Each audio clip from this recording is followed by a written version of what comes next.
Hello friends, இந்த வீடியோவில் இன்றைக்கி என்ன பார்க்க போகிறோம் அப்படின்னு பார்த்தீங்கன்னா, எஸ்டிடிடிஆர்பி 21/7/2024 நடந்த கொஷின் பேப்பர்லேருந்து கொஷின் நம்பர் 172 தான் பார்க்க போகிறோம். அதுக்கான answer, book proof, page number, எக்ஸ்ப்ளனேஷனோட பார்க்கலாம். கொஷின் பாருங்கள்.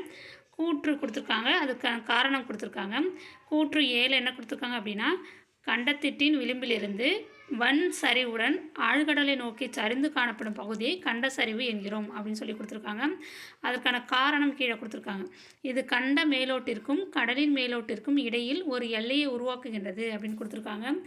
கீழே 4 ஆப்ஷன் இருக்குது. என்ன அப்படின்னா, ஆப்ஷன் ஏல ஏ மற்றும் ஆர் இரண்டும் சரி, ஆர் ஏவிற்கான காரணம் சரியான விளக்கம் கொடுத்துருக்காங்க. அடுத்து பி என்ன கொடுத்துருக்காங்கன்னா, ஏ மற்றும் ஆர் இரண்டும் சரி, ஆர் ஏவிற்கான சரியான விளக்கம் இல்லை அப்படின்னு சொல்லி கொடுத்துருக்காங்க.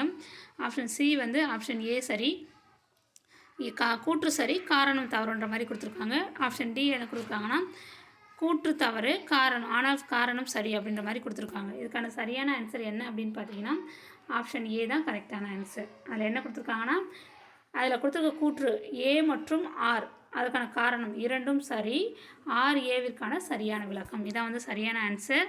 இதுக்கான ப்ரூஃப் வந்து புக்கில் இருக்குது.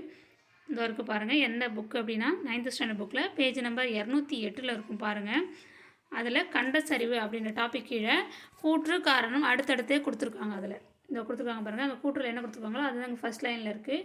கண்டத்திட்டின் விளிம்பிலிருந்து வன் சரிவுடன் ஆழ்கடலை நோக்கி சரிந்து காணப்படும் பகுதியை கண்ட சரிவு அப்படின்னு கொடுத்துருக்காங்க. அதுக்கான காரணம் என்னென்னா, இது கண்ட மேலோட்டிற்கும் கடலடி மேலோட்டிற்கும் இடையில் ஒரு எல்லையை உருவாக்குகின்றது. ஓகேங்களா? அந்த ரெண்டுமே கூற்று காரணம் ரெண்டுமே அடுத்தடுத்து இதில் கொடுத்துருக்காங்க. கரெக்டாக கொடுத்துருக்காங்க. ஆப்ஷன் ஏ தான் கரெக்டான ஆன்சர். வேறு என்ன இதில் அப்படின்னு பார்த்தீங்கன்னா, ஒன்றே ஒன்று தான். அந்த ஆன்சர் ஆப்ஷன் கரெக்டான ஆன்சர் வந்து மாற வாய்ப்பு இருக்குது. என்ன அப்படின்னா, இதில் வந்து காரணம் கொடுத்துருக்காங்க இல்லையா, அதில் வந்து இந்த இடத்துல கடலின் கொடுத்துருக்காங்க. ஓகேங்களா? நம்மளுக்கு ப்ரூஃபில் என்ன இருக்குது அப்படின்னா, கடலடியின் அப்படின்னு கொடுத்துருக்காங்க.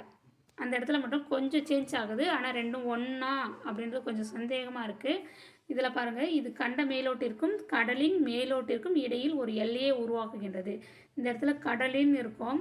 நம்மளுக்கு இருக்கிற ப்ரூஃபில் அந்த இடத்துல என்ன இருக்குது அப்படின்னு பார்த்தீங்கன்னா, இதோ பாருங்கள், கடல் அடி அப்படின்னு கொடுத்துருக்காங்க. அதில் கடலின்னு கொடுத்துருக்காங்க, இதில் கடல் அடின்னு கொடுத்துருக்காங்க. அந்த ஒரு இடத்துல மட்டும்தான் வார்த்தை கொஞ்சம் மாறி இருக்குது.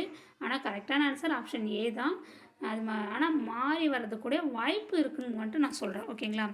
ஆப்ஷன் வந்து வேறு கூட வரலாம் அப்படின்ற வாய்ப்பு இருக்குது. இதனால் வாய்ப்பு இருக்குது அப்படின்ற மாதிரி சொல்கிறேன். ஆனால் கரெக்டான ஆன்சர் ஆப்ஷன் ஏ தான். ஓகேங்களா? இது எல்லோரும் பார்த்துக்கோங்க. இதனால் மாற்றிக்கிட்டு ஏதோ ஆன்சருக்கு வந்து வரப்போகுது. நம்ம அஃபிஷியல் ஆன்சருக்கு பார்க்கலாம் என்ன வருது அப்படின்னு பார்க்கலாம். இந்த வீடியோ உங்களுக்கு பயனுள்ளதாக இருக்கும்னு நம்புகிறேன். Thank you friends.